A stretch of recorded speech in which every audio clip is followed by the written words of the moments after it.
आज की इस क्लास में सभी भक्तों का स्वागत है। अभी हम कीर्तन से स्टार्ट करेंगे। जय राधा माधव कुंज बिहारी, जय राधा माधव कुंज बिहारी, जय गोपीजन वल्लभ गिरिवर धारी, जय गोपीजन वल्लभ गिरिवर धारी, यशोदानंदन व्रज जनरंजन, यशोदानंदन व्रज जनरंजन, यमुना तीरा वनचारी, यमुना तीरा वनचारी,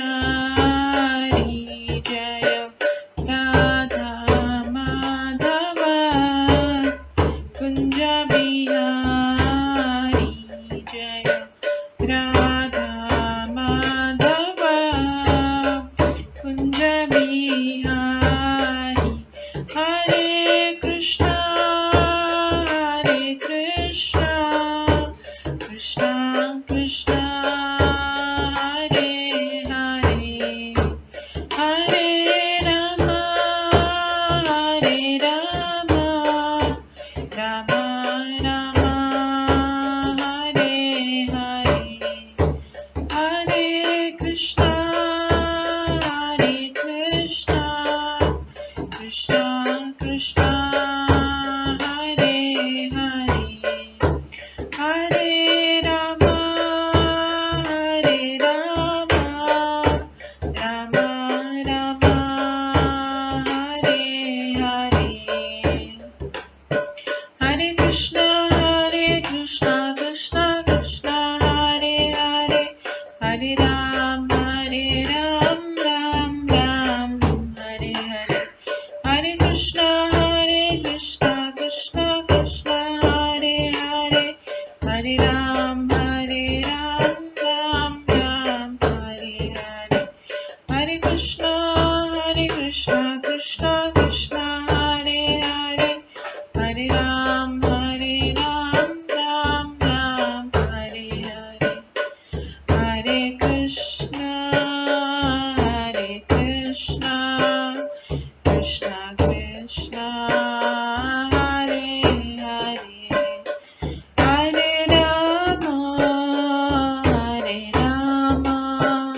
राम राम हरे हरे, हरे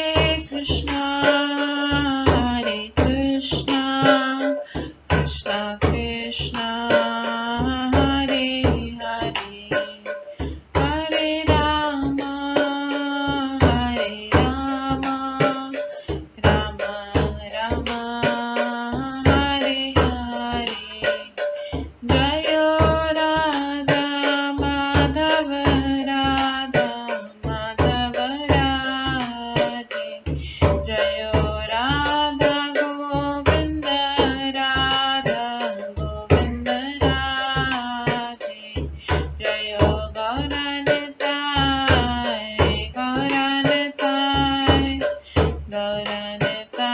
जय गौरनताय, जय जय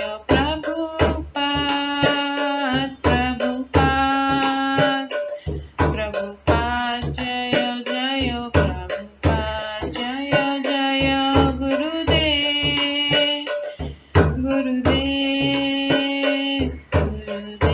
जय जय गुरुदेव, नित्य गौर हरि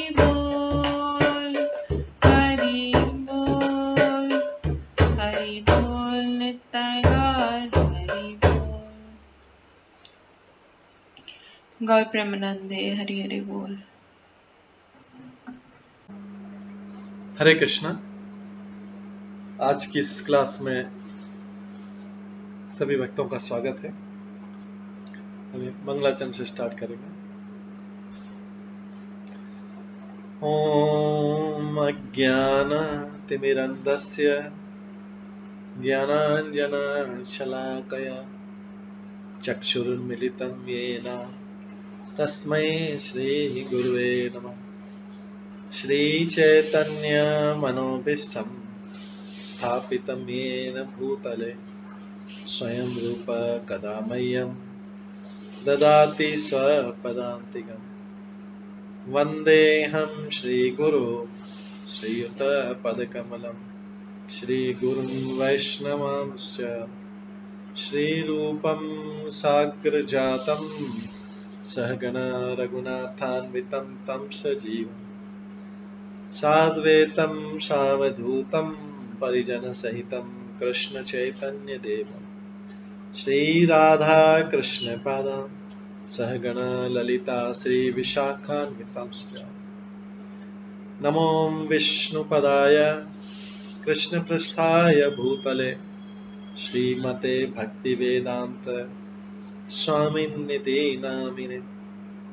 नमस्ते सरस्वती देवे गौरवाणी प्रचारिणे निर्विशेष शून्यवादी पाश्चात्य देशतारिणे। वाञ्छाकल्पतरुभ्यश्च कृपा सिन्धुभ्येव च पतितानां पावनेभ्यो वैष्णवेभ्यो नमो नमः। जय श्री कृष्ण चैतन्य प्रभु नित्यानंद श्री अद्वैत गदाधर शिवासादि गौर भक्तवृंद। हरे कृष्णा कृष्णा कृष्णा हरे हरे, हरे राम राम राम हरे हरे। ओम नमो भगवते वासुदेवाय। ओम नमो भगवते वासुदेवाय। ओम नमो भगवते वासुदेवाय। नारायणं नमस्कृत्य नरं चैव नरोत्तमं देवीं सरस्वतीं व्यासं ततो जयमुदीरयेत्। नष्टप्रायेषु भद्रेषु नित्यं भागवत सेवया भगवते उत्तम श्लोके भक्तिर्भवति नैष्ठिकी। कृष्णाय वासुदेवाय देवकी नंदनाय च नन्दगोपकुमाराय गोविन्दाय नमो नमः। सर्ववेदान्तसारमे श्रीभागवतम् इष्यते तद्रसामृतात् नान्यत्र स्याद्रति क्वचित्। आराध्यो भगवान् ब्रजेश तनयस्तनुधाम वृन्दावन रम्या काचिदुपासना ब्रजवधूवर्गेण या कल्पिता। श्रीमद्भागवतं प्रमाणम् अमलं प्रेम कुमार्थमः श्रीचैतन्य महाप्रभुमतम् इदं तत्रादरो न परम्। मूकं करोति वाचालं पङ्गुलङ्घयते गिरिं यत्कृपातमहं वन्दे परमानन्दमाधवम्। हरे कृष्णा।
हरे कृष्णा।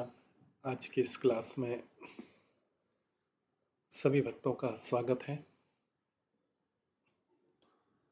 कल हम श्रवण कर रहे थे बाणासुर और भगवान कृष्ण का युद्ध।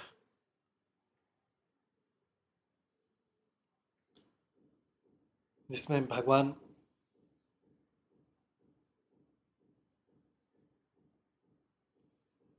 शिवजी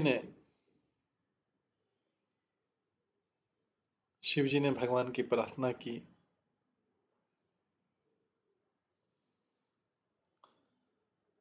और उसके उत्तर में भगवान कहते हैं शिव जी से कि आपकी प्रसन्नता के लिए हमें अवश्य वह करना चाहिए जिसके लिए आपने प्रार्थना की। शिव जी ने बाणासुर की रक्षा के लिए प्रार्थना की थी। तो भगवान शिव जी को कहते हैं मैं आपकी निर्णय से पूरी तरह सहमत हूं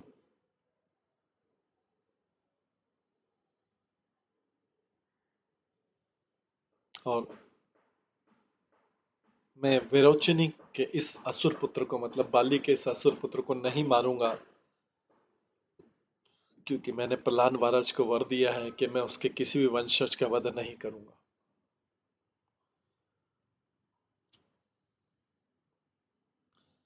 भगवान ये भी उदाहरण, इसमें प्रभुपाद ये भी उदाहरण देते हैं कि जिस प्रकार पिता बड़ी खुशी के साथ अपने प्रिय पुत्र को अपनी संपत्ति में साझेदार बना लेता है, उसी तरह भगवान प्रसन्नता पूर्वक शुद्ध जीवों को अपनी कुछ शक्ति तथा ऐश्वर्य दे देते हैं। जिस तरह पिता बड़ी गर्व तथा खुशी से पुत्रों के सद्गुणों का अवलोकन करता है, उसी तरह भगवान कृष्ण महान अमृत में प्रबल शुद्ध जीवों की बड़ाई करने में अति प्रसन्न होते हैं। परमेश्वर इसीलिए शिव जी को भगवान कहकर संबोधित करके बड़ाई करने में प्रसन्न होते हैं।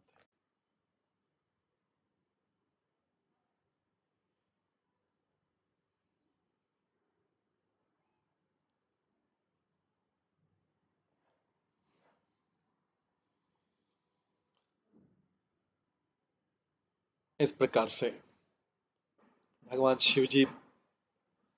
कृष्ण जो शिव जी की प्रशंसा करते हैं और उनको भी भगवान बोलते हैं, क्योंकि वो उनके प्रिय भक्त हैं।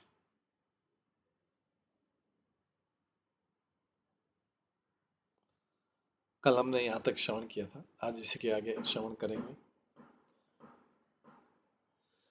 दर्पोपशमनायस्य प्रवक्णा भावः मया सुदीतं च बलं भूरि यत च भारायितं भुव। भगवान कृष्ण शिव जी से बोलते हैं मैंने बाणासुर के मिथ्या गर्व का दमन करने के लिए ही इसकी भुजाएं काट दी और मैंने इसकी विशाल सेना का वध किया है, क्योंकि वो पृथ्वी का भार बन चुकी थी। इसलिए मैंने आपके प्रिय बाणासुर की भुजाएं काटी, लेकिन मैं इसको मारूंगा नहीं, वध नहीं करूंगा। अब केवल बाणासुर के केवल 2 हाथ रह जाएंगे, बाकी भुजाएं जो एक्स्ट्रा 1000 भुजाएं थी जिसके बल पे वो सबको कष्ट पहुंचा रहा था और जो पृथ्वी के भार बन चुकी थी, इसलिए भी भगवान ने उसकी विशाल सेना का भी वध कर दिया और उसकी भुजाओं को भी काट दिया था, एक्स्ट्रा भुजाएं जाती।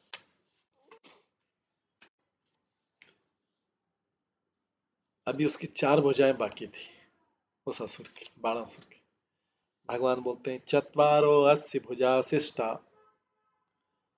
भविष्यति अजर अमर पार्षद मुख्य भवता न कुतश्चित भय असुर। यह असुर जिसकी अभी भी 4 बाहें हैं, ये अजर तथा अमर होगा और आपके प्रधान सेवक के रूप में सेवा करेगा।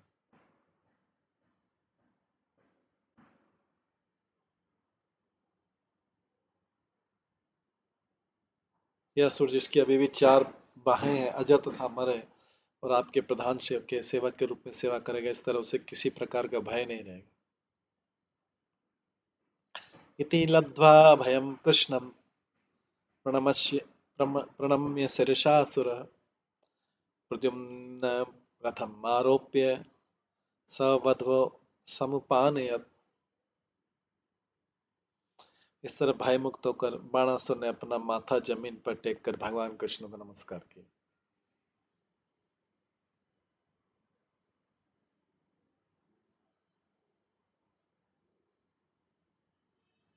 इस तरह भय मुक्त होकर बाणासुर ने अपना माथा जमीन पर टेक कर भगवान कृष्ण को नमस्कार किया। जब सारी भुजाएं काट दी गई और वध होने वाला था, तब शिवजी ने जब प्रार्थना की, तब जाके भगवान ने बाणासुर को मारने से छोड़ा। और बाणासुर समझ गया, बाणासुर ने अपना माथा जमीन पर टेक कर भगवान कृष्ण को नमस्कार किया। तब बाणासुर ने अनिरुद्ध तथा उसकी पत्नी को अपने उनके रथ पर बैठाया और उन्हें कृष्ण के सामने ले आया। तब बाणासुर ने अपनी कन्या को अनिरुद्ध को देने का स्वीकार किया और उनके सामने ले आया, कृष्ण के सामने। अक्षोहिण्या परिवृत्तम सुवास समलंकृतम सपत्निकम पुरकृत्य ययो रुद्र अनुमोदितः। तब भगवान कृष्ण ने अपनी टोली के आगे अनिरुद्ध तथा उसकी पत्नी को आगे कर दिया, ग्रुप के आगे। दोनों सुंदर वस्त्र तथा आभूषणों से खूब सजाए गए थे। अनिरुद्ध और उषा, उषा बाणासुर की पुत्री थी और अनिरुद्ध कृष्ण का पुत्र था या प्रद्युम्न का पुत्र था। दोनों सुंदर वस्त्रों तथा आभूषणों से खूब सजाए गए और उन्होंने इन दोनों को पूरी अक्षौणी से घेर लिया। इस तरह भगवान कृष्ण ने शिव से विदा ली और प्रस्थान कर दिया।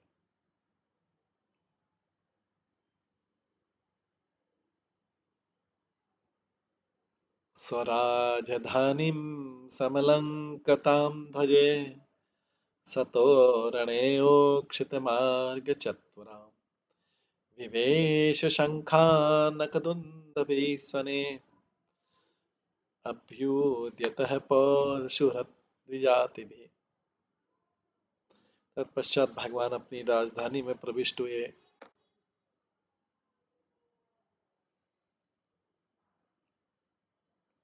नगरों को झंडियों तथा विजय तोरणों से खूब सजाया गया था और उसकी गलियों तथा चौराहों पर पानी छिड़का गया था। ज्यों ही शंख, आनक तथा दुंदुभियां गूंजने लगी, त्यों ही भगवान के संबंधी ब्राह्मण तथा जनता के लोग उनका स्वागत करने के लिए आगे आए।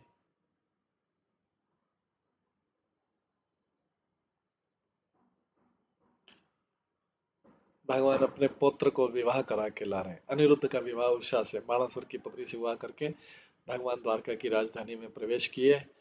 नगरों को बहुत सजाया गया था और ज्यों ही शंख, आनक तथा दुंदुभियां गूंजने लगी, त्यों ही भगवान के संबंधी ब्राह्मण तथा जनता के लोग उनका स्वागत करने के लिए आगे आए। य एवं कृष्ण विजयम शंकरेण च संयुगम संस्मरेत प्रातः उत्थाय न तस्य स्यात् पराजय। जो भी व्यक्ति प्रातःकाल उठकर शिव जी के साथ युद्ध में कृष्ण की विजय का स्मरण करता है, उसे कभी भी पराजय का अनुभव नहीं करना पड़ता। तो इस कथा का महात्म्य है कि लिखा है कि जो प्रातःकाल उठकर शिव तथा युद्ध में कृष्ण की विजय का, इस जो युद्ध हुआ इसमें कृष्ण की विजय हुई थी, तो शिव तथा के साथ में युद्ध में कृष्ण की विजय का स्मरण करता है, उसे कभी भी पराजय का अनुभव नहीं करना होता।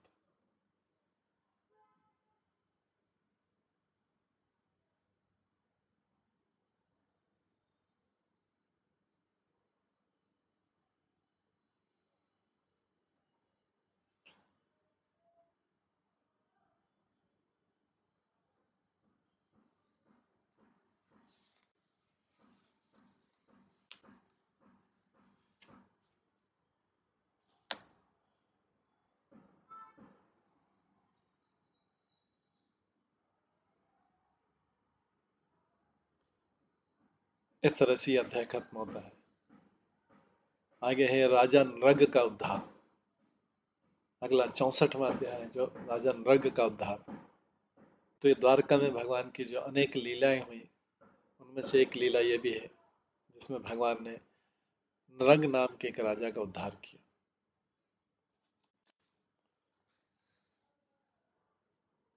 तो ये कथा अभी हम श्रवण करेंगे। श्री बादरायण उवाच, सुखदेव गोस्वामी कहते हैं,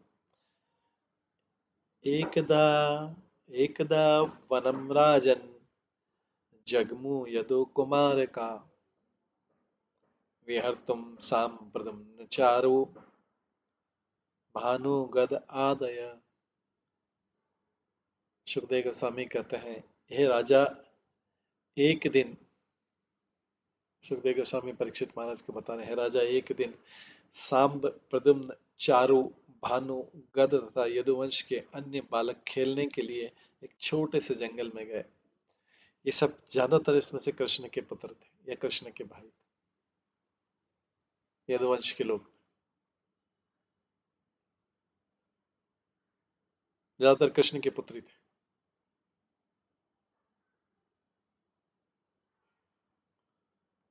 तो एक दिन सांब, सांब भी कृष्ण का पुत्र है, प्रद्युम्न भी कृष्ण का पुत्र है, आगे चारु और ये भी सब कृष्ण के पुत्र हैं, छोटे से जंगल में खेलने के लिए गए।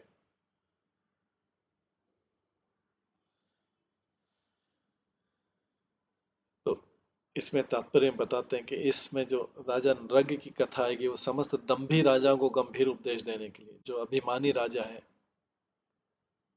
उनको उपदेश देने के लिए इस कथा के माध्यम से श्री कृष्ण ने अपने ही परिवार के सदस्यों को गंभीर उपदेश देना चाहा, जो अपने ऐश्वर्य से गर्वित हो गए।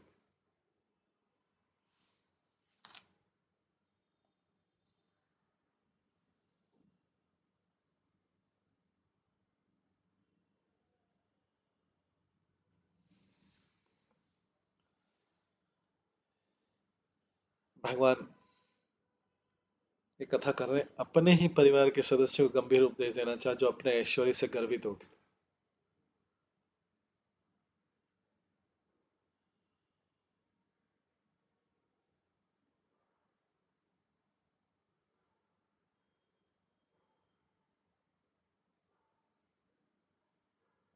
क्रीडित्वा सुचिरं तत्र विचिन्वन्तः पिपासिता जलम निरूदके कूपे ददृशु सत्तम अद्भुतम।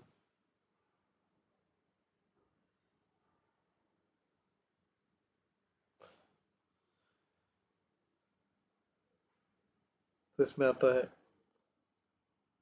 बच्चे जब खेल रहे थे तो देर तक खेलते रहने के बाद उन्हें प्यास लगी, और जब वे पानी की तलाश कर रहे थे तो उन्होंने एक सूखे कुएं के भीतर झांका और उन्हें एक विचित्र सा जीव दिखा। उस कुएं के भीतर उन्हें विचित्र सा जीव दिखा। क्रकलासं गिरिनिर्भं वीक्ष्य विस्मितमानसा तस्य च उद्धरणे यत्नं चक्रू ते कृपयान्विता। लड़के इस जीव को, जो कि वास्तव में छिपकली थी, लड़के उस जीव को जो कि वास्तव में छिपकली थी, पर्वत जैसी दिख रही थी, इतनी बड़ी छिपकली थी, उसको देखकर कुएं में विस्मित हो गए सारे बच्चे। कृष्ण के पुत्र थे, उन्हें उस छिपकली, उस जानवर के प्रति जो कुएं में था उसके प्रति दया आ गई और उसे कुएं से बाहर निकालने का प्रयास करने लगे, उस बड़ी छिपकली को।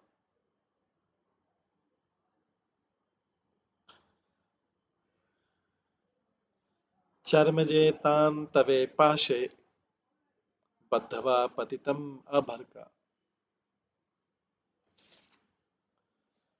चर्मजेतान्वते पाशे बद्धवा पतितम अर्भका।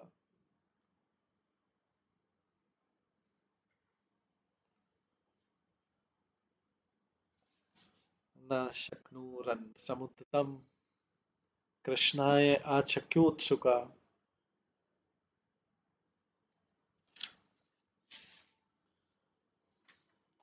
उन्होंने वहां फंसी उस छिपकली को चमड़े की पट्टियों तथा सूत की रस्सियों से पकड़ा, लाने का प्रयास किया, किंतु फिर भी वो इतनी भारी थी और निकल नहीं पा रही थी, उस कुएं से फंस गई थी कुएं। उन्होंने वहां फंसी उस छिपकली को चमड़े की पट्टियों तथा सूत की रस्सियों से पकड़ा, किंतु फिर भी उसे बाहर नहीं निकाल सके। अतः वे कृष्ण के पास गए और उत्तेजित होकर उनसे उस जीव के विषय में बतलाया।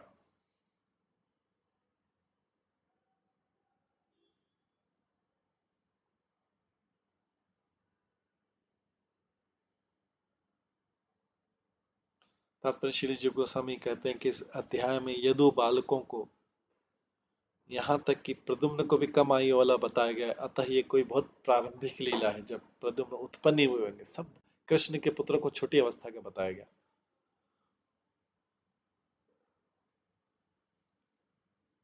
तो सारे जीव भी, ये सारे जो कृष्ण के बालक थे, खेल रहे थे, उस बड़ी छिपकली जो पहाड़ जैसी थी, कुएं के अंदर फंसी हुई थी, उसको निकाल नहीं पाया। तो जाके तुरंत सबने जाके उत्तेजित होकर एकदम उत्साह में जाके कृष्ण को बताया। तत्रागत्य अरविंदाक्षो भगवान विश्व भावन वीक्ष्य उज्जहार वामेन तम करेण सलीलया। ब्रह्मांड के पालन करता कमल नेत्र भगवान उस कुएं के पास गए और वहां छिपकली देखी उन्होंने। तत्पश्चात उन्होंने अपने बाएं हाथ से उसके आसानी से छिपकली को बाहर निकाल लिया, अपने बाएं हाथ से, उल्टे हाथ से। जो सारे कृष्ण के पुत्र निकाल नहीं पा रहे थे उसको भगवान ने, क्योंकि ये लीला भगवान के हाथों से होनी थी।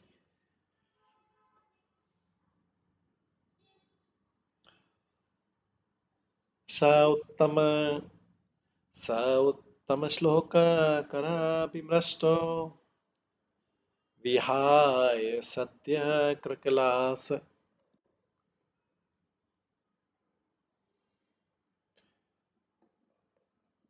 विहाय सत्य कृकलास रूपम संताप्त चामी करचरुवर्ण स्वर्गीय अद्भुत अलंकरणाम्बरस्त्रक। यशस्वी भगवान के हाथों का स्पर्श पाते ही उस छिपकली, उस जीव ने तुरंत अपना छिपकली रूप त्याग दिया और स्वर्ग के वासी का रूप धारण कर लिया। जैसे ही भगवान के हाथों से स्पर्श किया, बाहर निकाला, और छिपकली ने अपना देव रूप धारण कर लिया, स्वर्गवासी के, स्वर्ग के निवासी का रूप धारण कर लिया। उसका रंग पिघले सोने जैसा सुंदर था और वो अद्भुत गहनों वस्त्रों तथा मालाओं से अलंकृत था।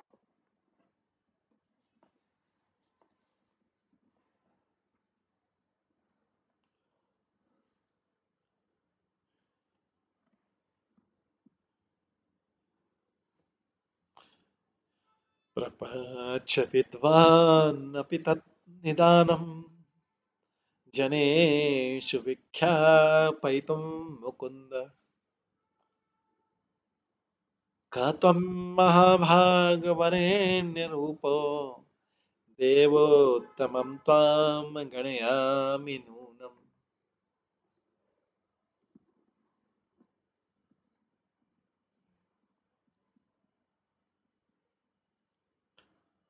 भगवान कृष्ण ने स्वरूप को देखा और परिस्थिति को समझ गए कि क्या है। भगवान को तो पता है कि नृग कौन था, क्या था। जैसे नृग ने अपना रूप चेंज किया, सारे आसपास जो कृष्ण के पुत्र थे, यदुवंशी थे, सब आश्चर्यचकित हो गए। तो भगवान को तो पता था, फिर भी कृष्ण ने बाकी सबको बताने के लिए उसी से पूछा। उसी जो नृग, जो जो छिपकली था, वो अभी सुंदर स्वर्ग के निवासी के रूप में बदल गया। उसका रंग पिघले सोने जैसा सुंदर था। उन्होंने, भगवान कृष्ण ने सबके सामने उनसे पूछा, है महाभागा, आप कौन है? आपके उत्तम स्वरूप को देखकर मैं सोच रहा हूं आप अवश्य कोई श्रेष्ठ देवता है। भगवान उससे पूछ रहे हैं। भगवान को सब पता होते भी सबकी जानकारी के लिए पूछ रहे हैं। दशाम इमाम वा कतमेन कर्मणा संप्रापितोऽसि तदर्ह सुभद्र। आत्मान आख्यै विविस्तां नो यन्मन्यसे न क्षममत्र वक्तुम्। आप किस विगत कर्म से इस दशा को प्राप्त हुए? कृष्ण सबके सामने पूछ रहे हैं, आप किस विगत कर्म से, कौन सा ऐसा काम ने कर्म किया था जिससे आप इस दशा को प्राप्त हुए? ए महात्मन, ऐसा लगता है कि आप ऐसे भाग्य के योग्य नहीं थे, आपको तो ऐसा नहीं मिलना था। आपको छिपकली रूप कैसे मिल गया?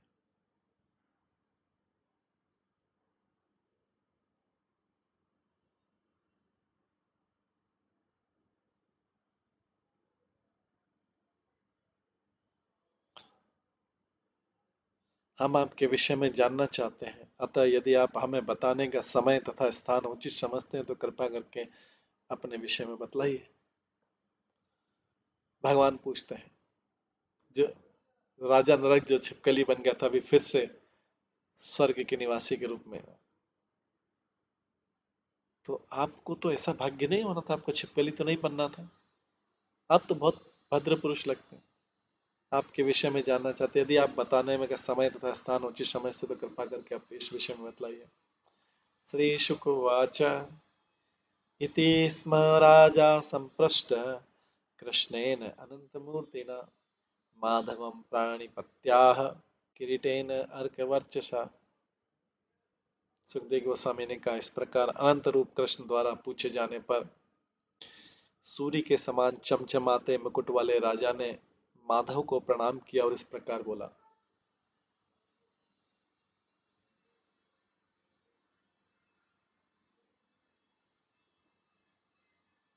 सुखदेव गोस्वामी का, इस प्रकार अनंत रूप कृष्ण द्वारा पूछे जाने पर सूर्य के समान चमचमाते मुकुट वाले राजा ने माधव को प्रणाम किया, कृष्ण को प्रणाम किया और इस प्रकार बोला। कृष्ण को अपनी पूरी कथा सुना रहे, ये पूर्व जन्म में कौन था। कृष्ण को पता होते हुए भी सब लोगों के ज्ञान के लिए कृष्ण उसके सामने पूछ रहे। नृगवाच नृगो नाम नरेन्द्रम इक्ष्वाकुतनय प्रभो दानीषु आख्यायमानेषु यदि ते कर्णम स्पर्शम।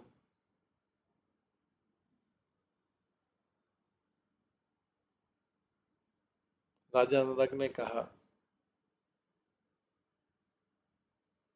मैं इक्ष्वाकु का पुत्र नृग नाम का राजा हूं।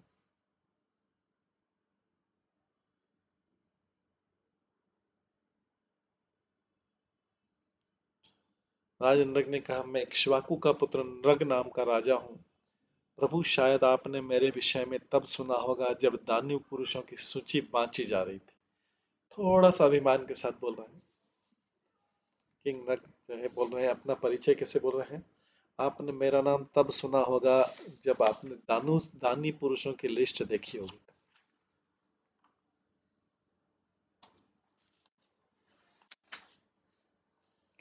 तो ये इसका मतलब है कि नग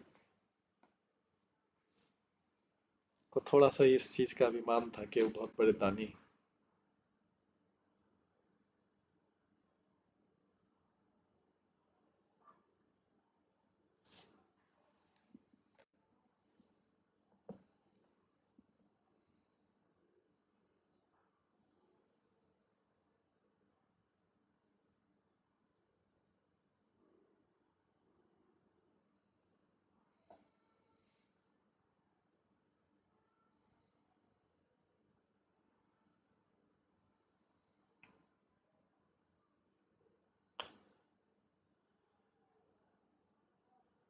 किम नु ते अविदितं नाथ सर्वभूतात्म साक्षिणः कालेन अव्याहत दृश्य वक्षे यथापि तव आज्ञया।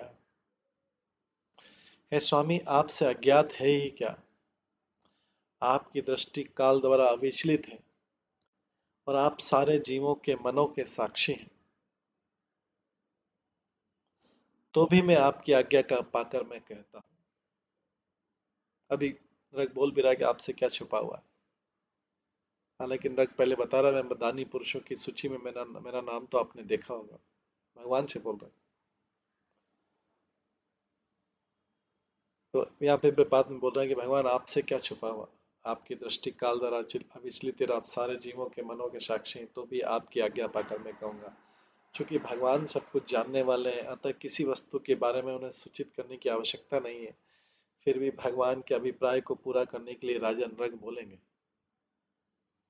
यावत्य सिकता भूमे यावत्य देवी तारका यावत्य वर्ष धाराश्च तावती अददम स्मगा। मैंने दान में उतनी गौवें दी थी। मैं कितना बड़े दानी था बता रहा है। भगवान को परिचय दे रहा है, ठीक है। भगवान ने परिचय मांगा है तो दे रहा है। तो कितनी दान दे दी थी। नग बोलता है मैंने दान में उतनी गायें दी थी जितनी पृथ्वी पर बालू के कण हैं, आकाश में तारे हैं या वर्षा की बूंदें होती।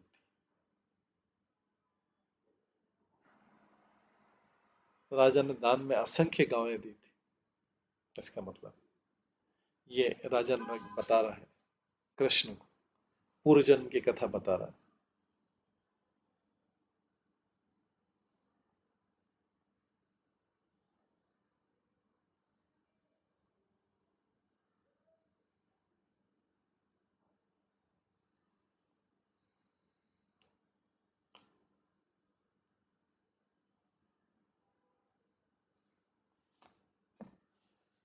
तो ये कैसे संभव है कि इतनी जितनी वर्षा की बूंदें? तो उसमें अविश्वनाथ चक्रवर्ती ठाकुर बोलते हैं कि एक भी गाय अगर चैरिटी में, जैसे कुरुक्षेत्र या किसी धार्मिक स्थान पर दे दी जाए,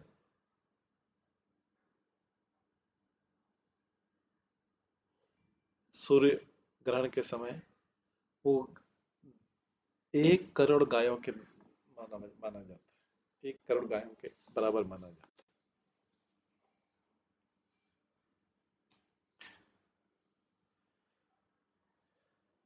तो इसलिए ऐसे अनगिनत गाय दान में हो गई। मयि स्विनीता ऋणशील रूपा गुणोपन्ना कपिला हेम श्रृंगी न्यायार्जितारूप्य खुरास वत्सा दुकोलमालाभरणा ददोहन। इसके बाद राजा नृग कहता है मैंने दान में जो बछड़ों सहित गौवें दी, मैं दान में बछड़ों सहित जो गौवें दी वे जवान थी, भूरी, दूध देने वाली थी और अच्छे आचरण तथा सुंदर तथा अच्छे गुणों से संपन्न थी, जो गाय मैंने दान में दी। ये राजा नृग बोलता है। तो रिजेक्टेड चीजें दान में नहीं दी उसने। दान में जो बछड़ों सहित गौवें दी, जवान थी, भूरी, दूध देने वाली थी और अच्छे आचरण, सुंदर तथा अच्छे गुणों से संपन्न थी, जिन्हें ईमानदारी से अर्जित किया गया था।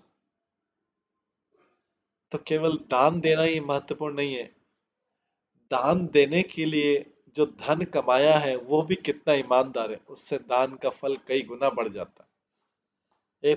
एक होता है पाप की कमाई से दान देना,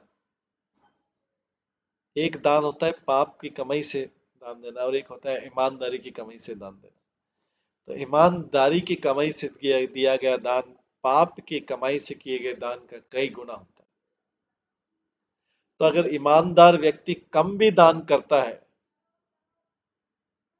ईमानदार व्यक्ति अगर कम भी दान करता है तो भी उसका दान पापी व्यक्ति के दान की तुलना में कई गुना ज्यादा होता है। इसलिए व्यक्ति को जो भी आय की जाए, इनकम की जाए, अगर वो ईमानदारी से हो तो उसका 1 रुपया भी हो सकता है 1,000, 1,00,000 रुपए के बराबर।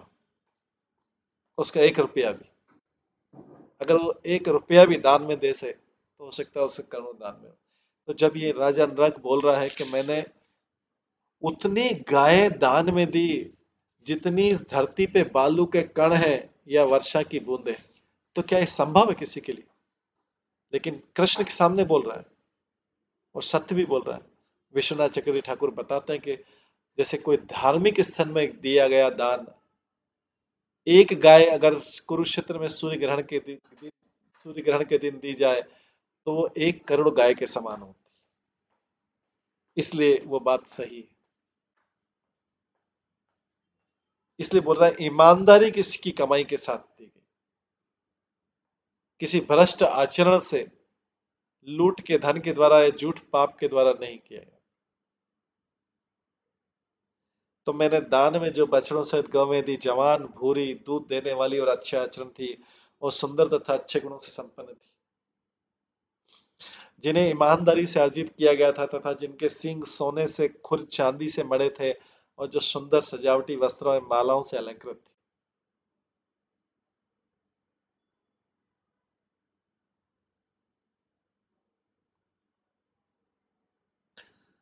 स्वलंकतेभ्य गुणशीलवदभ्य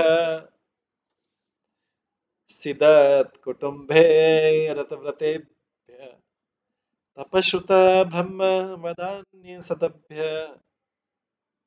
प्रादामिवभ्यं द्विजपुंगवेभ्य गौभूहिरण्य आयतनश्व कन्या सदाशीतलरूपिशय्या वांसासि रत्नानि परिच्छदान् यद्रथान् इष्टं च यज्ञे चरितं च पूर्तम्। सर्वप्रथम मैंने दान प्राप्त करने वाले ब्राह्मणों को उत्तम आभूषणों से अलंकृत करके सम्मानित किया। नरक राजा नरक बोल भी रहे मैंने कैसे दान दिया था, भगवान कृष्ण को बोल रहे हैं, क्योंकि भगवान कृष्ण ने पूछा था। बोल रहे हैं कि मैंने दान करने वाले जिनको दान देना है ब्राह्मणों को उत्तम आभूषणों से अलंकृत करके सम्मानित किया। मैं वे अति सम्मानित ब्राह्मण जिनके परिवार कष्ट में थे, ये युवक थे तथा उत्तम चरित्र और गुणों से युक्त थे। वे सत्यनिष्ठ, तपस्या के लिए विख्यात, वैदिक शास्त्रों में पारंगत तथा आचरण में साधु थे। उनका साधु जैसा आचरण था। उन ब्राह्मणों को मैंने दान में दिया। तो जिसको दान में दिया जाता है उसकी क्वालिफिकेशन जितना हाई होगा, जितना योग्य व्यक्ति होगा, दान का उतना ज्यादा फल होगा। इसलिए दान देते समय ध्यान रखना है किसको दान दिया जा रहा है। तो वे अति सम्मानित ब्राह्मण जिनके परिवार कष्ट में थे, युवक थे, उत्तम चरित्र और गुणों से युक्त थे, वे सत्यनिष्ठ, तपस्या के लिए विख्यात, वैदिक शास्त्रों में पारंगत तथा आचरण में साधुवत थे। मैंने उन्हें गौएं, भूमि, सोना, मकान, घोड़े, हाथी तथा दासी समेत विवाह के योग्य कुमारियां, तिल, चांदी, सुंदर शैया, वस्त्र, रत्न, गृह सज्जा सामग्री तथा रथ दान में दिए। इसके अतिरिक्त मैंने वैदिक यज्ञ किए और उन अनेक पवित्र कल्याणकारी संपन्न किए। कश्चिद्विजमुखस्य भ्रष्टा गोमर्म गोधने संप्रक्त विदुषा सा च मया दत्ता द्विजातये।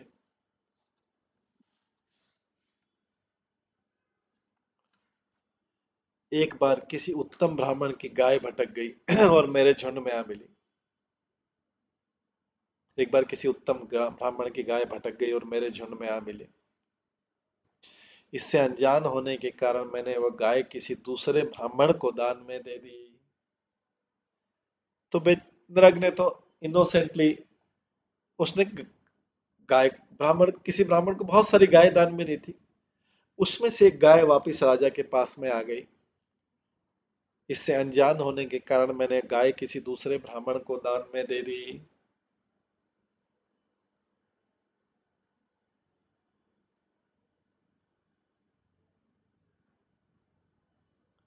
ताम नियमानां तत स्वामी दृष्टा ताम नियमानां तत स्वामी दृष्टा उवाच ममेति तम् ममिति परिग्राही नृगो में दत्तवान इति।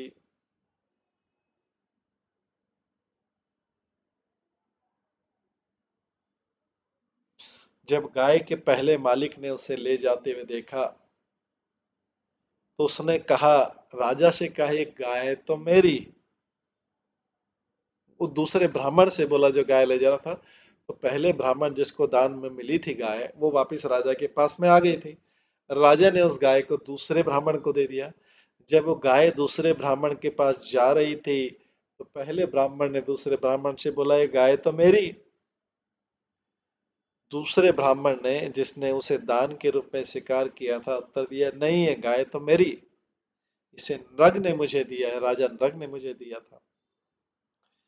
विप्रो विदमानो माम उचतु स्वार्थ साधको भवान दाता परता इति तच्च श्रुत्वा में अभवत भ्रम।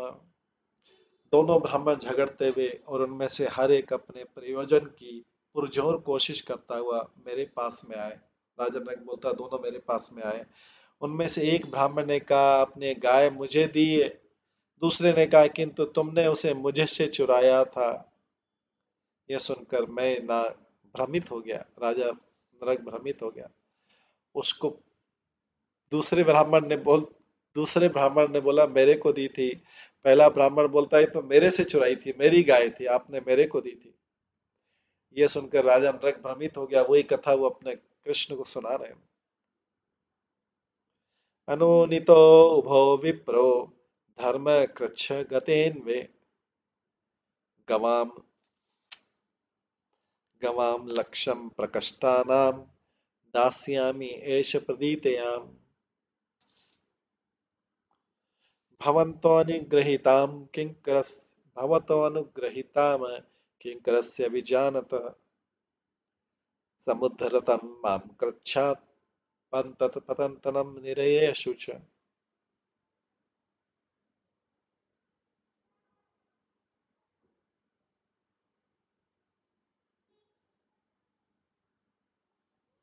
इस स्थिति में अपने को कर्तव्य के घोर संकट में पाकर मैंने दोनों ब्राह्मणों से अनुनय विनय की। तो राजा नरक अभी कहानी सुना रहे अपना। मैंने दोनों ब्राह्मणों के हाथ पैर जोड़कर बोला कि मैं इस गाय के बदले में 1 लाख उत्तम गाय दे दूंगा, कृपया करके गाय मुझे वापस कर दीजिए। आप अपने इस दास मुझ पर कृपालु हो। मैं जो कर रहा था उससे अनजान था। मुझे इस कठिन स्थिति से बचा लीजिए, अन्यथा मैं निश्चित रूप से मलिन नरक में गिरूंगा।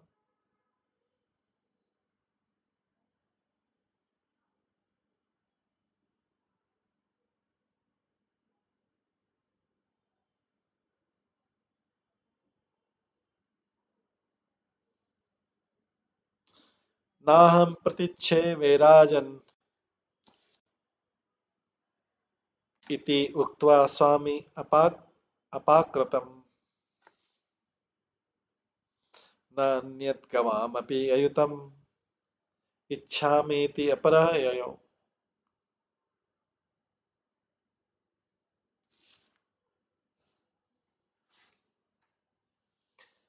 गाय के इस मालिक ने कहा, "हे राजन।" गाय के इस मालिक ने कहा, "हे राजन, मैं इस गाय के बदले में कुछ भी नहीं चाहता। हे राजन, मैं इस गाय के बदले में कुछ भी नहीं चाहता।" और वो चला गया।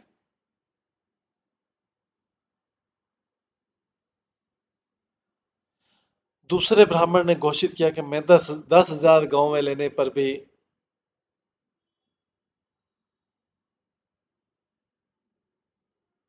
इस गाय को वापस नहीं करूंगा। नहीं, मेरे को जो गाय नहीं मिली,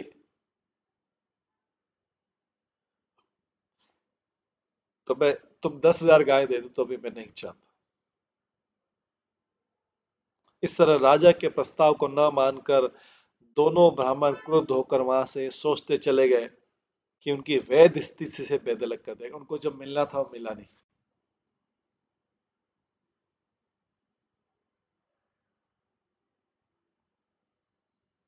बड़ी विकट परिस्थिति होगी राजा नरक के पास में। दान देने के बावजूद, हजारों लाखों अनगिनत गाय दान देने के बाद भी अभी इस स्थिति में फंस गए। दोनों ब्राह्मण क्रुद्ध हो गए। भगवान कई बार कैसी परिस्थिति, विकट परिस्थिति डालते हैं।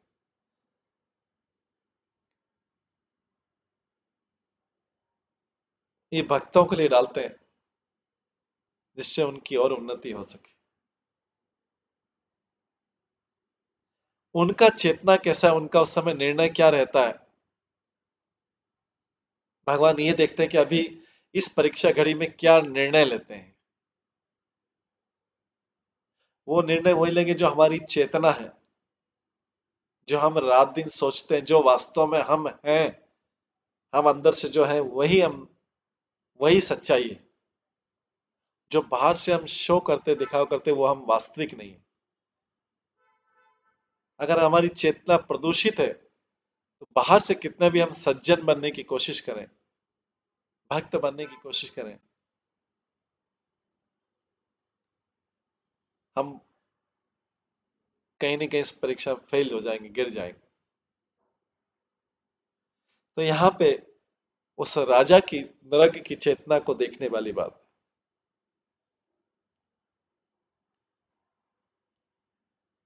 वो बेचारे लाखों गायें दान करने पर भी अभी दो ब्राह्मणों के बीच में फंस गए। एतस्मिन्नंतरे यामे दूते नीत यमक्षयम् यमेन पृष्टा तत्राहं देव देव जगतपते, हे देवों के देव, हे ब्रह्मांड के स्वामी, इस तरह उत्पन्न परिस्थिति से लाभ उठाकर यमराज के दूत बाद में मुझे यमराज के धाम ले गए। राजा नृग को लाखों गाय देने पे भी यमराज यमदूत जो है यमराज के धाम ले गए। और वहां पे यमराज ने पूछा मुझसे, राजा नृग अपनी कथा सुना रहे हैं, यमराज ने मुझसे पूछा, तो तात्पर्य में लिखते हैं आचार्य के अनुसार राजा द्वारा इसके पूर्व किए गए सकाम कर्म निर्दोष थे, किंतु अब अनजाने में त्रुटि उठ खड़ी हुई है। जब राजा की मृत्यु हुई तो यमदूत उसे यमराज के संयमनी नामक धाम में उठा ले गए। पूर्वम तम अशुभम भुक्षे उत आह ओ नृपते, शुभम अंतम दानस्य धर्मस्य पश्ये लोकस्य भास्वतः।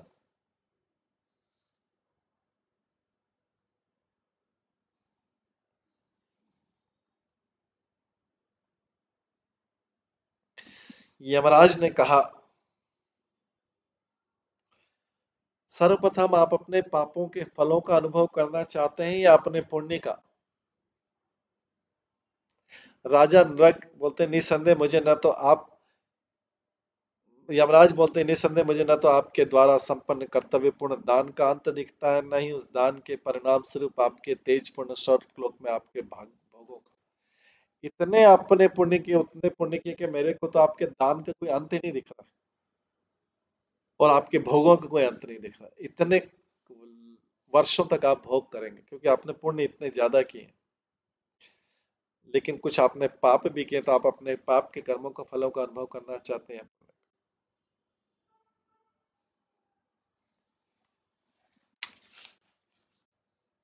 राजा नृग अपनी कथा में बोलते हैं, अनुभव में बोलते हैं कि पूर्वम देव शुभम भुंजे इति प्राह पतेति स तावत अद्राक्षम आत्मानं कृकलासम पतन प्रभो। मैंने कहा, राजा नृग बोलते हैं, मैंने कहा है प्रभु मुझे पहले अपने पापों का फल भोगने दे, मुझे पहले अपने पापों का फल भोगने दे। और यमराज बोले तो फिर नीचे गिरो, यमराज बोले तो नीचे गिरो। मैं तुरंत नीचे गिरा और है स्वामी, गिरते गिरते समय मैंने देखा मैं छिपकली बन गया।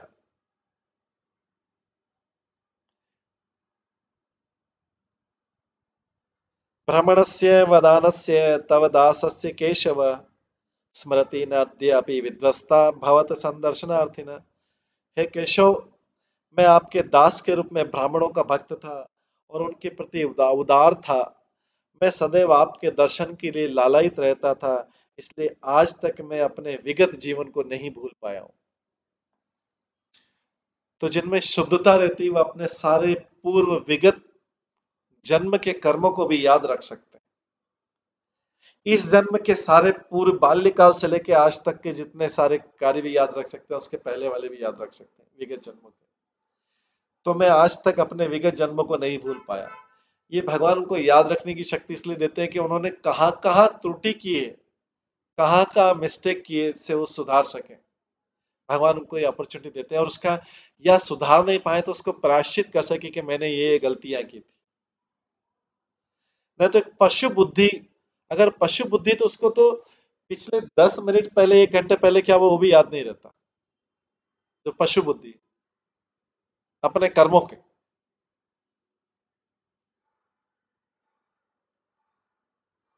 लेकिन यहाँ पे भगवान इंपॉर्टेंट चीजें याद दिलाते हैं जिसका उससे मतलब है उसको।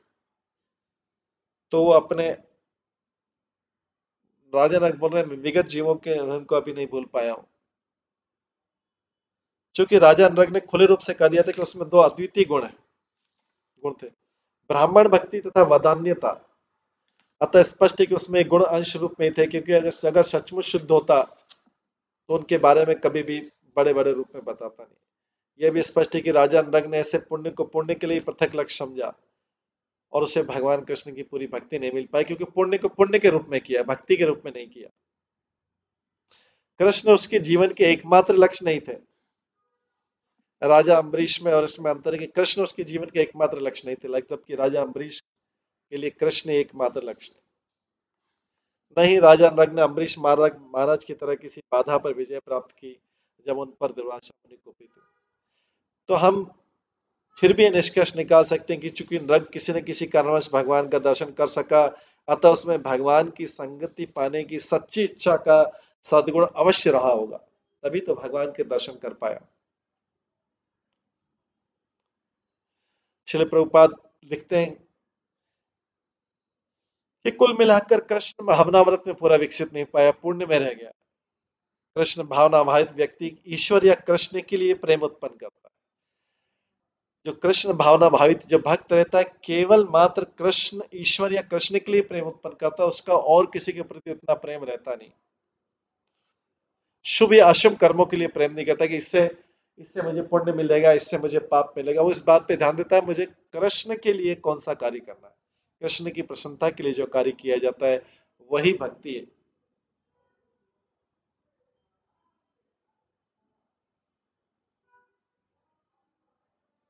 और अगर भक्त कभी भगवान की कृपा से कभी भी सकाम कर्मों के फल को नहीं भोगता। विश्वनाथ चक्रवर्ती ठाकुर लिखते हैं कि जब नृग ने आपके दर्शन के लिए लालायित कहा, तो ऐसी घटना का उल्लेख करा जिसमें एक बार उसकी भेंट किसी महान भक्त से हुई थी। कृष्ण की लालायित कैसे हुआ, कहां से कृष्ण दर्शन की इच्छा हुई, इसके बारे में बताते हैं।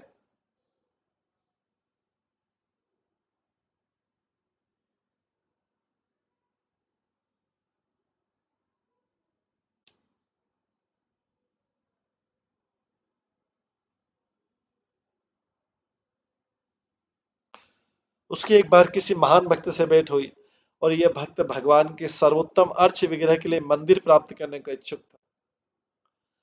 वो भगवत गीता और भागवत जैसे शास्त्रों की प्रतियां भी प्राप्त करना चाहता था।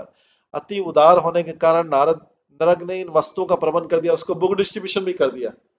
भागवत गीता भागवतम चाहिए थी उस ब्राह्मण को और उसको मंदिर बनाने का चाहिए थे, राजा ने दोनों काम पूरा कर दिया। तो उससे वो भक्त इतना प्रसन्न हुआ, उसने राजा को आशीर्वाद दिया कि हे राजन, आपको भगवान के दर्शन हो। तभी से नृग भगवान का दर्शन करना चाह रहा था। तो ये राजा नृग का कितना बड़ा भाग्य था। आगे बोलते हैं, शतम कथम विभो क्षिपत परात्मा योगीश्वरे श्रुति दशा अमल विभव्य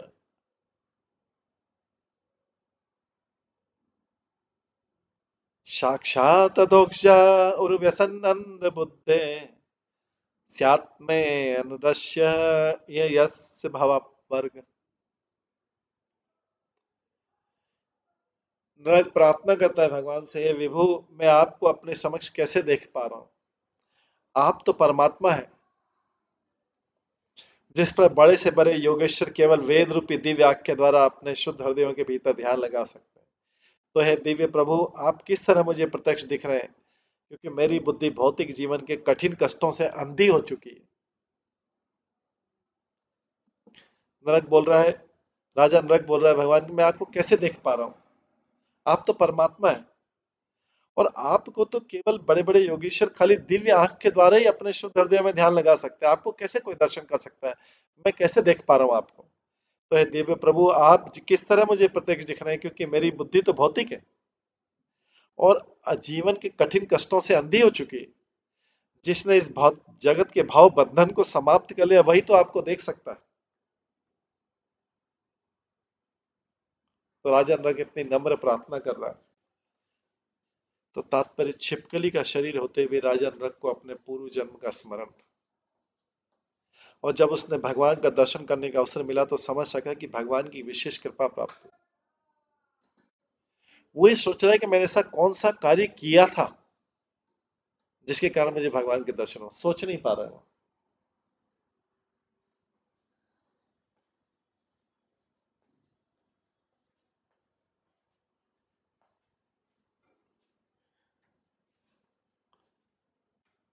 देवादेव जगन्नाथ गोविंद पुरुषोत्तम नारायण ऋषिकेश पुण्य श्लोकाच्युत्याभय अनुजानीहि मां कृष्ण यान्तं देव गति प्रभु यत्र क्वापि सतश्चेतो भूयान्मे। भूयान में तत्पदास्पदम। हे देवादेव जगन्नाथ गोविंद पुरुषोत्तम नारायण ऋषिकेश पुण्य श्लोक अच्युत अवयव, हे कृष्ण कृपा करके मुझे अपने देवलोक के प्रस्थान करने की अनुमति दें। हे प्रभु, मैं जहां पे भी रहूं मेरा मन सदैव आपके चरण कमलों की शरण ग्रहण करे। इस प्रकार से स्वर्गलोक का अभी प्रार्थना कर रहा है।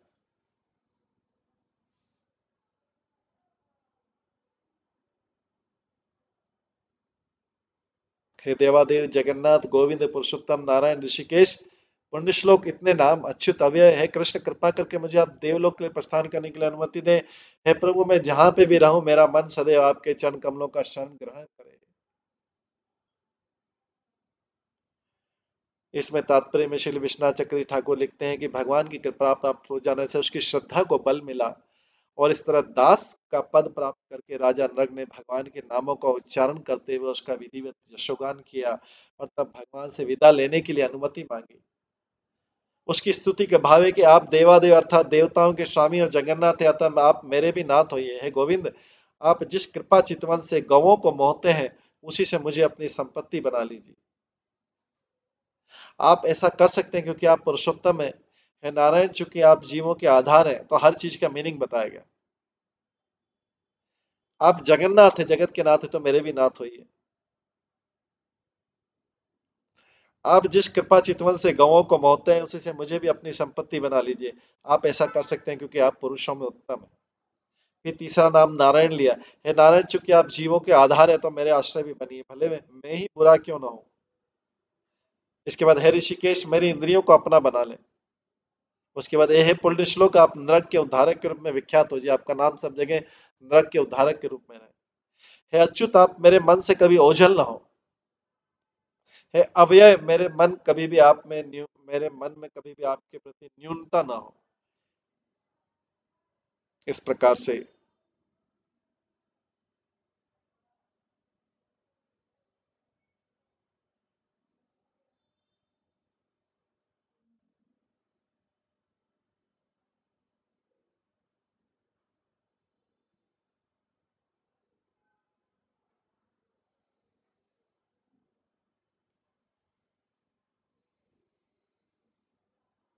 इस प्रकार से नरक जो है, राजा नरक भगवान से प्रार्थना कर रहा है। आगे बोलता है, नमस्ते सर्वभावाय ब्रह्मणे अनंत शक्तये कृष्णाय वासुदेवाय योगा नाम मते नमः। हे वसुदेव पुत्र कृष्ण, मैं आपको बारंबार नमस्कार करता हूँ। आप समस्त जीवों के उद्गम है, परम सत्य अनंत शक्ति के स्वामी और समस्त आध्यात्मिक प्रभु के स्वामी।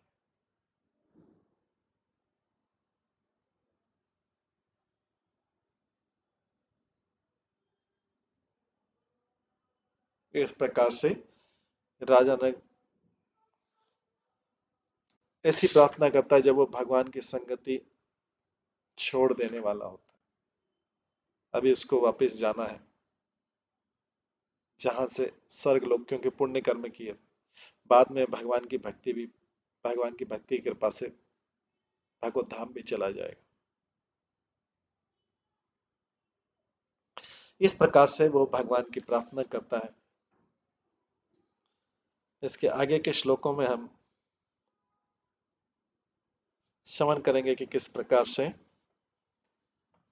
वह फिर से उन लोकों में जाता है